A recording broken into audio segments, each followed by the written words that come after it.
inside my own world of make-believe. Kids screaming in the Kau buat apa ni, Rania? cradles, profanities.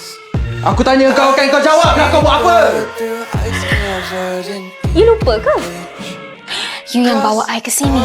the ones who heard my cries and Aku ni tak ada sekelumit rasa selera pun nak sentuh kau. fire spreading all around my room.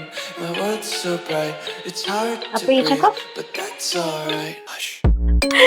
I tak kisahlah apa you nak cakap sekarang ni. Tapi you, Aryan, you kena bertanggungjawab dengan apa you dah buat dekat I. Engkau jangan ingat taktik kotor kau ni. Engkau boleh dapatkan aku lah. Jawab! Apa yang berlaku seterusnya terpulang kepada anda. Elevate. Layari pautan di profil.